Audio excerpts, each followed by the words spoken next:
In a small kingdom surrounded by mountains, there were many warriors who dreamed of becoming legends. Every day, the training grounds were filled with loud voices, clashing swords, and warriors trying to prove how strong they were. Some bragged about their victories. Others spoke loudly about how powerful they would become. But among them was one warrior who was very different. He was quiet. He didn't speak much. He didn't brag. And because of that, most people ignored him. While the other warriors laughed, competed, and tried to impress everyone around them, the quiet warrior stayed at the edge of the training ground. He watched, he listened, and when the crowds disappeared, he trained. Late in the evening, when most warriors were resting or celebrating their small victories, the quiet warrior was still there, swinging his sword, practicing his footwork, running across the empty field. No applause, no audience, just discipline. Many warriors noticed him, but they didn't take him seriously. Some even laughed. "Why does he train so much?" they would say. "No one even knows who he is." But the quiet warrior never responded. He simply continued training.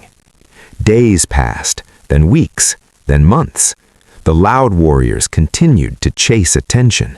They argued about who was the strongest. They competed for praise from others. But the quiet warrior chased something different: improvement. Every day he pushed his body harder. Every day he sharpened his mind. Every day he became a little stronger than he was yesterday. And still, nobody noticed. One afternoon, the king announced a great challenge. All warriors in the kingdom would compete in a grand tournament.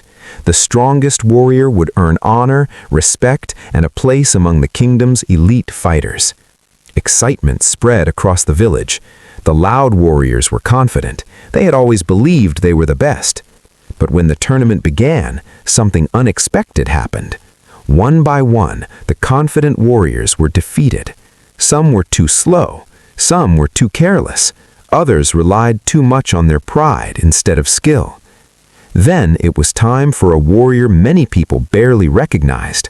The quiet warrior stepped into the arena. The crowd whispered, "Who's that? I've never seen him fight before."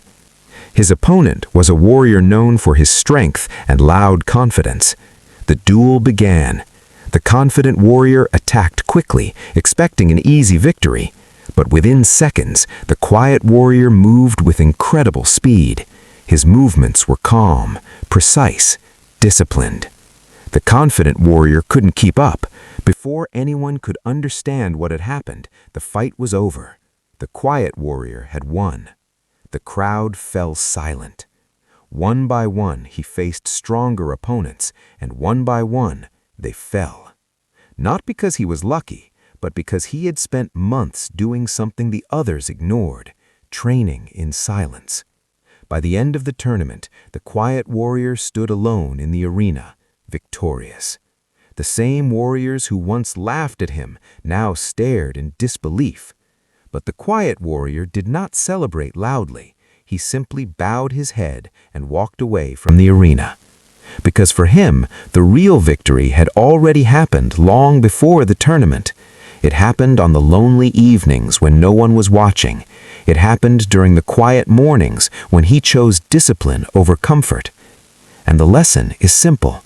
The world often ignores silent work, but silent work creates powerful results. Real warriors don't chase attention.